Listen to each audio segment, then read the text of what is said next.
Hello ಕನ್ನಡಿಗ, ಶರಣು ಶರಣಾರ್ಥಿ. ಇವತ್ತು ನಮ್ಮ ಜಾಬ್ ಸರ್ಚಿನಲ್ಲಿ 10ನೇ ಪಾಸಾಗಿರ್ತಕ್ಕಂಥ ಅಭ್ಯರ್ಥಿಗಳಿಗೆ ಅರ್ಜಿ ಆಹ್ವಾನಿಸಲಾಗಿದ್ದು ಯಾವುದರಲ್ಲಪ್ಪ ಅಂತಂದರೆ ಅಗ್ನಿಶಾಮಕ ವಿವಿಧ ಹುದ್ದೆಗಳ ಇಲ್ಲಿ ಅರ್ಜಿಗಳನ್ನು ಆಹ್ವಾನಿಸಲಾಗಿದ್ದು ಯಾವುದರಲ್ಲಿ ಅಂತ ಹೇಳಿದ್ರೆ ಇಂಡಿಯನ್ ನ್ಯಾವಿ ರಿಕ್ರೂಟ್ಮೆಂಟ್ 2025 ಹೊಸ ಅಧಿಸೂಚನೆ ಪ್ರಕಟವಾಗಿದೆ. 327 ಹುದ್ದೆಗಿರ್ತಕ್ಕಂಥದ್ದು. ಈ ಸುವರ್ಣ ಅವಕಾಶವನ್ನು ಮಿಸ್ ಮಾಡದೆ ಅರ್ಜಿಗಳನ್ನು ಸಲ್ಲಿಸಿ. ಇದೇ ರೀತಿ ಕೇಂದ್ರ ಸರ್ಕಾರ ಮತ್ತು ರಾಜ್ಯ ಸರ್ಕಾರದ ಹೊಸ ಉದ್ಯೋಗ ಮಾಹಿತಿ ನಾವು ಪ್ರತಿನಿತ್ಯ ಕೊಡ್ತಾ ಇರ್ತೇವೆ.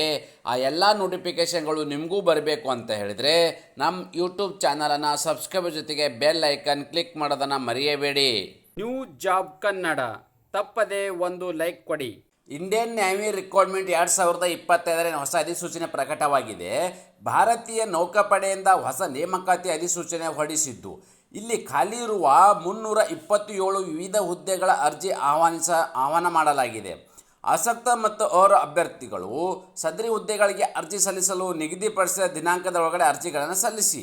ಈ ಹುದ್ದೆಗಳಿಗೆ ಅಗತ್ಯವಿರುವ ವಿದ್ಯಾರ್ಹತೆ, ವೇತನ ಶ್ರೇಣಿ, ವಯೋಮಿತಿ, ಅರ್ಜಿಯ ಸಲ್ಲಿಕೆ ವಿಧಾನ ಮತ್ತು ಹುದ್ದೆಗಳ ವಿವರವನ್ನು ಕಂಪ್ಲೀಟಾಗಿ ನಾನು ನಿಮಗೆ ಈ ವಿಡಿಯೋ ತಿಳಿಸ್ಕೊಡ್ತೀನಿ. ಈ ವಿಡಿಯೋನ ಸ್ಕಿಪ್ ಮಾಡದೆ ಕೊನೆ ತನಕ ನೋಡಿ. ಹುದ್ದೆಗಳ ಒಂದು ವಿವರವನ್ನು ನಾವಿಲ್ಲಿ ನೋಡೋದಾದರೆ ಯಾವ ಇಲಾಖೆ ಅಪ್ಪ ಅಂತ ಹೇಳಿದ್ರೆ ನಿಮಗೆ ಮೊದಲೇ ಹೇಳಿದ ಹಾಗೆ ಭಾರತೀಯ ನೌಕಾಪಡೆ ಇರ್ತಕ್ಕಂಥ ಅಂದರೆ ಇಂಡಿಯನ್ ನ್ಯಾವಿಯಲ್ಲಿ ಇರ್ತಕ್ಕಂಥ ಅಧಿಸೂಚನೆ ಪ್ರಕಟವಾಗಿದ್ದು ಇಲ್ಲಿ ವಿವಿಧ ಹುದ್ದೆಗಳನ್ನು ಕಲ್ಪನೆ ಮಾಡಿದ್ದಾರೆ. ಹಾಗಾದರೆ ಒಟ್ಟು ಹುದ್ದೆಗಳು 327 ಹುದ್ದೆಗಳಿರ್ತಕ್ಕಂಥದ್ದು. ಹಾಗಾದರೆ ಅರ್ಜಿಗಳನ್ನು ಹೇಗೆ ಸಲ್ಲಿಸಬೇಕಪ್ಪ ಅಂತ ಹೇಳಿದ್ರೆ ಆನ್ಲೈನ್ ಮುಖಾಂತರ ತಮ್ಮ ಅರ್ಜಿಗಳನ್ನು ಸಲ್ಲಿಸಬಹುದಾಗಿದೆ. ಉದ್ಯೋಗ ಸ್ಥಳ ಇದು ಭಾರತಾದ್ಯಂತ ಉದ್ಯೋಗ ಸ್ಥಳವಿರಲಿದೆ. ಹುದ್ದೆಗಳ ವಿವರ, ಹಾಗಾದರೆ ಯಾವೆಲ್ಲ ಹುದ್ದೆಯನ್ನು ಕಲ್ಪನೆ ಮಾಡಿದ್ದಾರೆ, ಹಾಗಾದರೆ ಆ ಹುದ್ದೆಗಳ ಸಂಖ್ಯೆ ಎಷ್ಟು ನೋಡೋದಾದರೆ ಸಿರಂಗ್ ಆಫ್ ಲಸ್ಕರ್ಸ್ ಇರ್ತಕ್ಕಂಥ ಹುದ್ದೆಗಳು 57 ಹುದ್ದೆಗಳಿರ್ತಕ್ಕಂಥದ್ದು.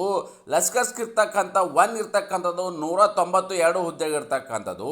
ಅಗ್ನಿಶಾಮಕ ಸಿಬ್ಬಂದಿ, ದೋಣಿ ಸಿಬ್ಬಂದಿ ಇರ್ತಕ್ಕಂಥವ್ರಿಗೆ 73 ಹುದ್ದೆಗಳಿರ್ತಕ್ಕಂಥದ್ದು.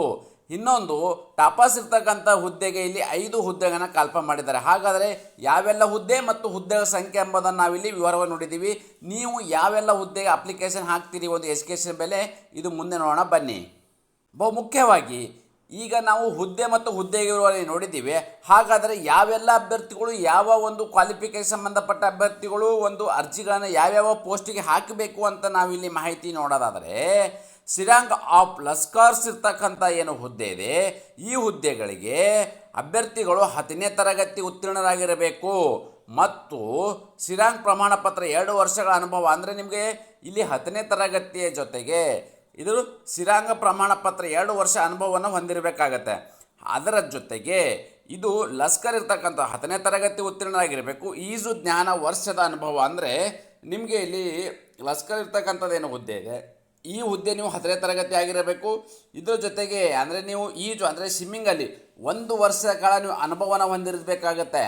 ಅದರ ಜೊತೆಗೆ ಅಗ್ನಿಶಾಮಕ ಸಿಬ್ಬಂದಿ ಏನು ಹುದ್ದೆ ಇದೆ ಈ ಹುದ್ದೆಗೆ ಮತ್ತು ದೋಣಿ ಸಿಬ್ಬಂದಿ ಇರ್ತಕ್ಕಂಥದ್ದು ಇದು ಕೂಡ ಅಭ್ಯರ್ಥಿಗಳಿಗೆ 10ನೇ ತರಗತಿ ಆಗಿರಬೇಕು ಹಾಗೂ ಅಭ್ಯರ್ಥಿಗಳಿಗೆ ಈಜು ಜ್ಞಾನ ಇರಲೇಬೇಕಾಗತ್ತೆ.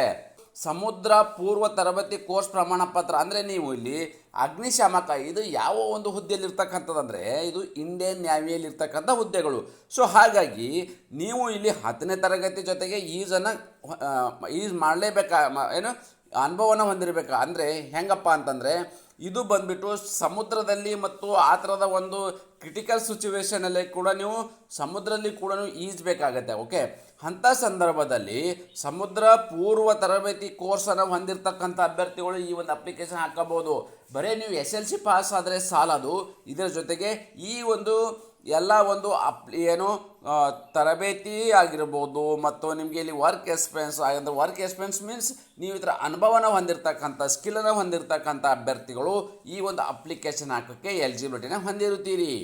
ವಯೋಮಿತಿ, ಹಾಗಾದರೆ ಅಪ್ಲಿಕೇಶನ್ ಹಾಕೋ ಬಯಸುವ ಅಭ್ಯರ್ಥಿಗಳಿಗೆ ವಯೋಮಿತಿ ಬಗ್ಗೆ ನಾವಿಲ್ಲಿ ಮಾಹಿತಿ ನೋಡೋದಾದರೆ ಕನಿಷ್ಠ ಇಲ್ಲಿ 18 ವರ್ಷ ಇರಬೇಕು. ಮ್ಯಾಕ್ಸಿಮಮ್ ಇದು 25 ವರ್ಷ, 18ರಿಂದ 25 ವರ್ಷ ಇದು ಜನರಲ್ ಕ್ಯಾಟಗರಿಗೆ ಸಂಬಂಧಪಟ್ಟ ಅಭ್ಯರ್ಥಿಗಳಿಗೆ. ಹಾಗಾದರೆ OBC ಅಭ್ಯರ್ಥಿಗಳು ಮತ್ತು SC/ST ಅಭ್ಯರ್ಥಿಗಳಿಗೆ ಏನು ಗೌರ್ಮೆಂಟ್ ಆಫ್ ಇಂಡಿಯಾದ ವಯೋಮಿತಿಯಲ್ಲಿ ನಿಮಗೆ ಸಡಿಲಿಕೆಯನ್ನು ನೀಡಲಾಗಿದೆ. ಹಾಗಾದರೆ ಆಯ್ಕೆ ವಿಧಾನ ಅಂದರೆ ಸೆಲೆಕ್ಷನ್ ಪ್ರೊಸೆಸನ್ನು ಹೇಗೆ ಮಾಡ್ತಾರಪ್ಪ ಅಂತ ಹೇಳಿದ್ರೆ ಮೊದಲನೇದಾಗಿ ಇಲ್ಲಿ ಶಾರ್ಟ್ ಲಿಸ್ಟನ್ನು ಮಾಡಲಾಗುವುದು.